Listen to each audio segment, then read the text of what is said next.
Hello, Team Fit Transformation. I was going to say Team Rockstar Fit, but honestly, Summit is upon us, and I know that Ashley and I have been talking about it, and three of us on the Zoom are going for sure. Honestly, Summit is where it's at. You want to get there, and if you get there on Thursday, there's the Team Rockstar Fit Day, which I know that a lot of us have tickets for, which is super exciting. So honestly, if you want to move your business forward or learn more, honestly, when you get on a Zoom, it kind of feels like our community is small, but it's so much more than that. There's going to be 30,000 coaches there. So and there's a lot of opportunities for parties, getting celebrity trainer photos. You could just be walking in the core like I have in the past, and you hit into the Shakeology little area that has Shakeology apparel. And who was standing there? Darren O'Lean. 2 years in a row, I've got my picture taken with him, just randomly walking around in the core. So the core is an area where you buy stuff. I know that that's not what this Zoom is about, so I'm going to quit talking about things that aren't relevant. But tonight we're going to talk about challenge groups. And honestly, challenge groups are what drive your business forward. If you're not running a group at least one a month, you're going to be stuck because you need something that you can invite to. So I'm going to start off, and we're going to talk about the event page. Okay, we are recording, just want to make sure after all that. The event page is, hey, Megan, perfect timing. We're just starting. You didn't miss anything. I think I got her muted. I don't know. Okay, so for an event page, when you decide on your group, Ashley and I run ideas back and forth between each other. Like, we just created an event page today. And you're probably thinking, today is only April 3rd, so what challenge group are you scheduling for? We're scheduling out into May, guys. Like, you got to have that event page going at least a month before your group starts. I'd say about a month, because you don't want to have like 4 event pages going, because it's too much work and it's too much stress. So we created an event page. We came up with a cool name. It was called Spring Clean Your Body is what it's called. And it's a 21-day sugar detox. And so when I create that group, I want to make sure it's public. The event page needs to be public. Why? Because when people click going, guess what shows up in the news feed? So-and-so is going to Spring Clean Your Body. I don't know if I like the name of this group, Ashley. I can't even talk about it. We might have to revisit this. But anyway. That's why you do them a month ahead of time. Yeah, exactly. And then, if you need help creating a banner or graphics, message Ashley or myself, you're applying, and we can help you with that. Canva is my best friend. The reason being is maybe I'm starting on a banner and I have a kid running around, and the cool thing is it auto saves. Unlike PicMonkey, where if you cannot close out that window or all your hard work is gone unless you remember to save it. So you create your event page, you put your banner up there, you put what date it is. I like to only schedule it for one day. So I'll set it for like 5 a.m. to 11:59 p.m. so it deletes, because sometimes people get confused and think the group is going to be ran in that event page, and it's not. And I don't think you can even schedule an event for 21 days straight. I know you can do a 7-day. And what you're going to put in there is like, there's a little description, so you can talk about your group. I like to talk about the 4 pillars, or if it's something specific, like for the badass group, I talked about that we're gonna read, just like in the 21-day group. Our current 21-day group, I talked about, hey, we're gonna talk about, like, prerequisite is to watch the documentary Fed Up, because we want them to understand why we're sugar detoxing, because it's killing us, right? Then the next thing in the event page is you're gonna want to post in there every day. As soon as you create the event page, I suggest you record a video. Why? Because honestly, videos are the way of the future, guys, as much as it's not like something you want to do. According to Brock Johnson, who is an Instagram, he said, photos are going to be a thing of the past. If it's not a video and it doesn't catch people's attention, they're just going to keep going. So you want to create a video, and you can pin it at the top too, so it's always there. Just an intro, talk about this group, why you're pumped about it, be excited, be like, hey guys, super excited about this upcoming group, and you can just name off the reasons why, talk about your journey a little bit, and say, comment below if you want in, or like this post, and chances are they're going to like the post. So after you create the video and pin it, start inviting. Anyone you've been talking to, put them on the event page. People that you think would be a good fit, put them on the event page invite list. Why? Because chances are they're going to see it. Even if they haven't clicked going yet, they can still see it popping up in their news feed. And after you create the video, you want to try to post in that event page Monday through Friday. And I will tell you, it's all about trial and error. This time, what I'm doing in our event page is I am doing an objection buster, which I've done in the past. It works really well. So each day, I'm taking an objection that people give me and myth busting it. So, like today, I put, I'm embarrassed to keep trying because of my failed attempts. And I put, hey, I feel the same way. But if I did that, I would have never succeeded in my health and fitness journey. And I just listed some reasons.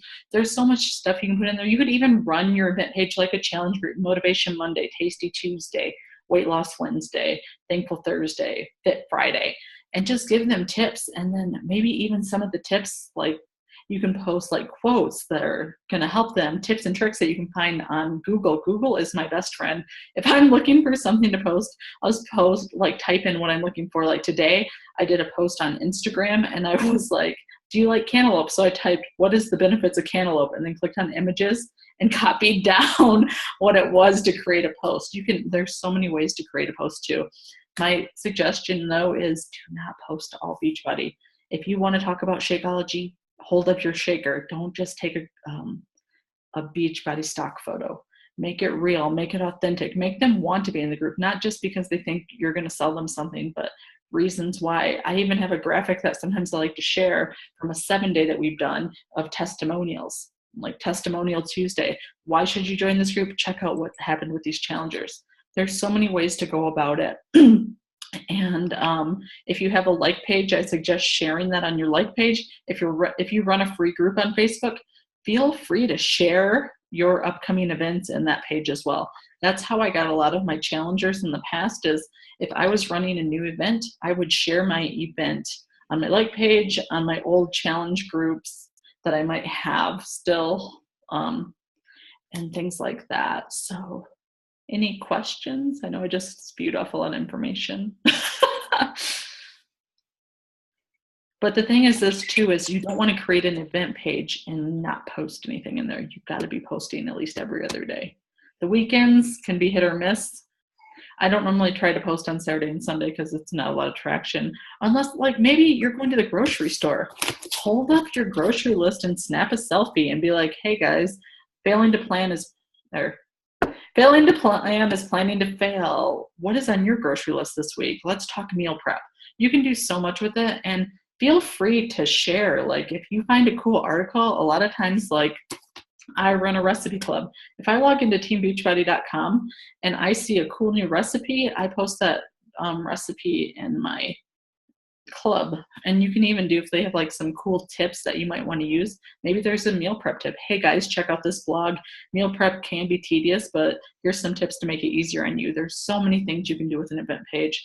Honestly, you just want them, get them in the fire, make them feel the community, what they're going to get, add value. So that is all I had. All right, I'm going to talk about once you want to create your challenge group. You have two options. You can either run your challenge group in Facebook, which we have done that a lot in the past. I think it's easier for a shorter group maybe sometimes. You also have the option to run your group in the challenge tracker. Benefits of the challenge tracker: you can schedule your posts out ahead of time. I like that it actually puts all of the posts in order when they are posted, so you don't have to like go. Facebook does everything in algorithm, so if it's more popular, that's what's going to be.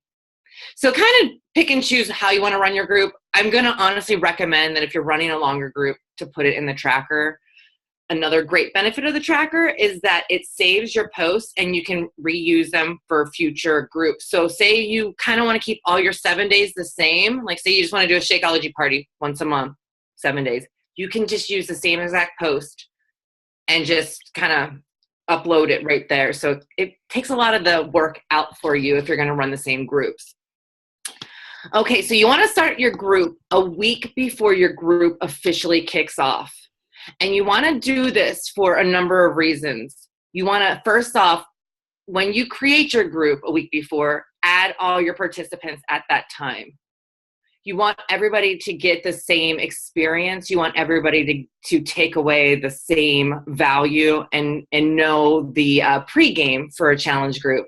Know that you need to like get a support system, you know, figure out when you're going to get those workouts in, plan those meals ahead of time.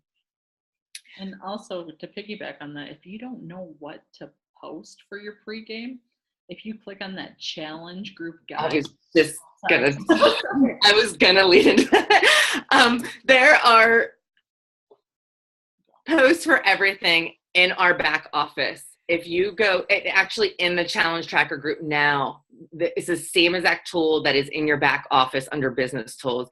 It's called challenge group guides. And there are step-by-step guides to running challenge groups. And some of them are specific to like a workout program. Say you're going to do the 21-day fix, a 21-day group with that. It actually has the whole entire group, the pregame and the whole 21-day group, all the posts there for you, your morning post. So you can use that. I highly recommend if you're going to use a group that is specific to one workout, do that, but make it your own. You know, instead of using all the stock pictures, maybe use a picture of yourself or shoot a video of yourself. I'm getting ahead of myself here. But okay, so when you set up your group, I always like to do a welcome video or at least a welcome post with an introduction. Everybody can introduce themselves and get to know each other. These groups are great, not just for us to help our challengers, but for challengers to get to know each other and feel a sense of like family and comfortable here. Like I can ask these people questions, you know, I can share freely because I feel safe here. So you want to build that friendship, get everybody talking. With a 7-day, like I said, 7-day groups, you can kind of run the same group over and over again. You don't really have to have a specific theme. You can just do a Shakeology party or a clean eating group. I also like to upload files in my groups. We have all the tools on our team page. Team Fit and Free has 5-day group participation, welcome packages, 7-day, 21-day. So I like to post those in the files so they can get recipes and different ideas there also. Okay, so when you post in a group, you have to post a minimum of 2 posts per day. You have to post a morning post and then a check-in every single night. And this is where it gets really important with consistency. I just wanted to ask you all, when you did your first challenge group with me and Amanda, did it change your life? Did you get a lot out of those challenge groups when you were with us?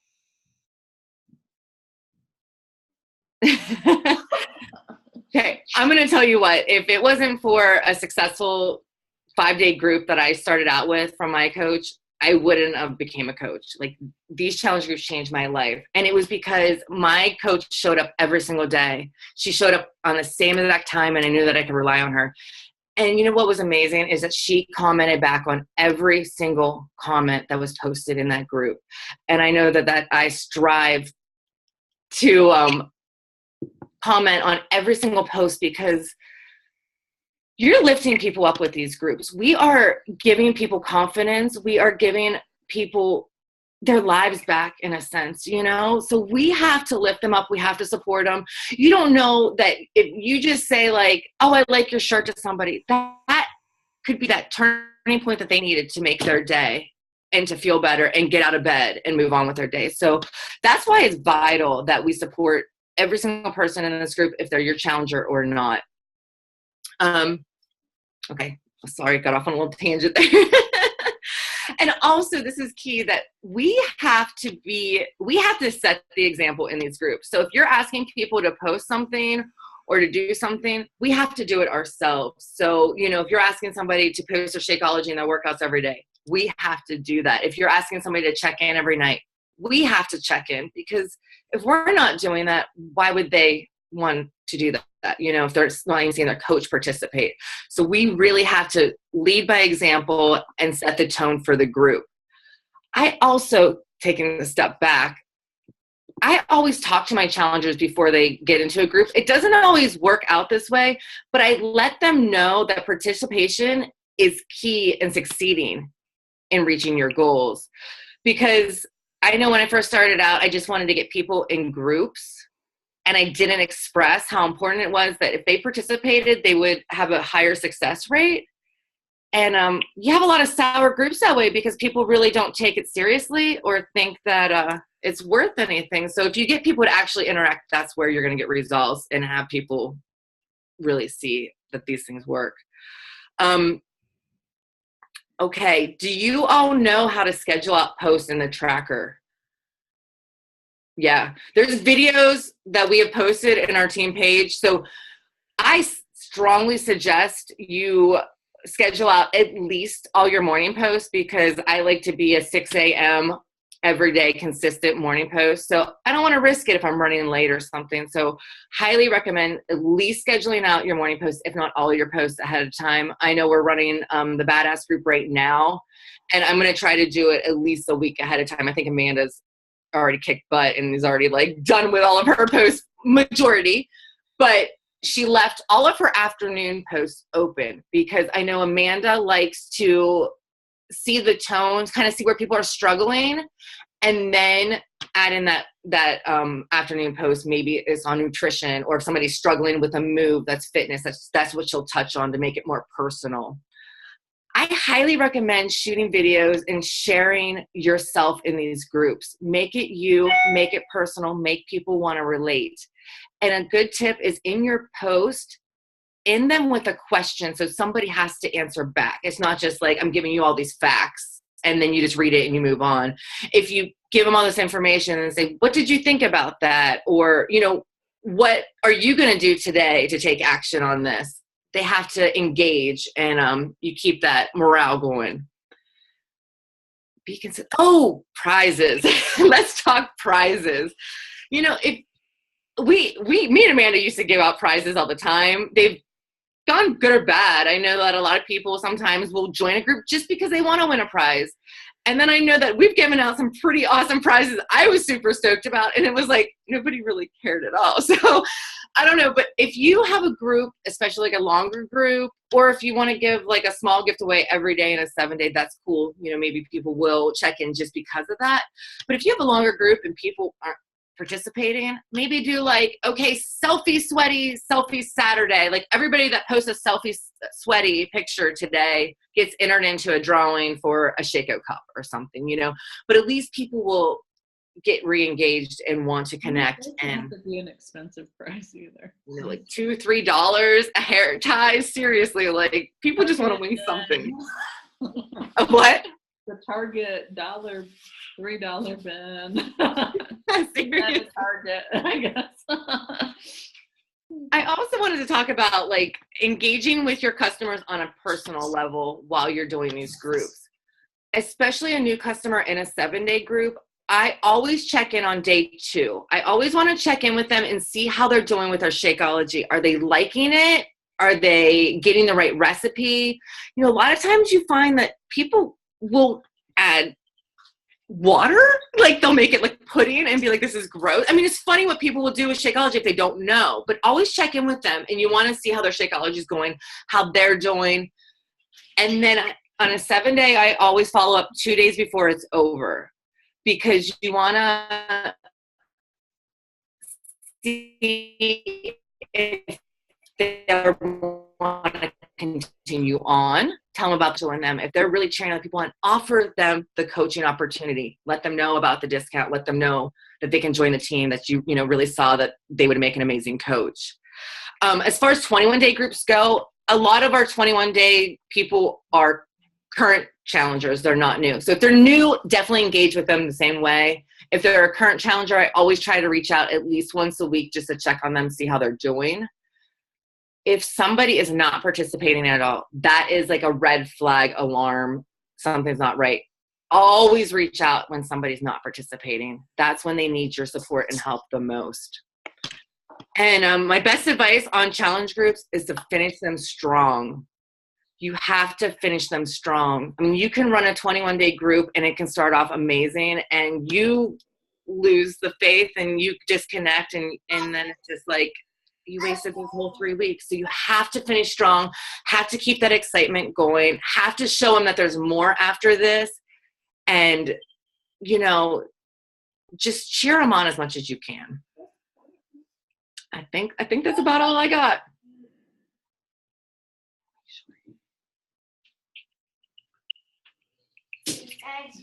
Wow. That was some good info. And one thing I will say is I used to be a horrible challenge group coach. If nobody was in the group participating, I would check out too. And, or people would be participating and I'd only hop in there one day a week and just like stuff. So the thing is you have to be in there. That's honestly where it's at. Because you got to still work on you too, right? Be a product of the product. So this is just another way to help keep you on track. One thing that's really disappointing is when coaches might end up with an overabundance of Shakeology. That means that they're not doing groups, right? So just because you become a coach doesn't mean you can quit working on you.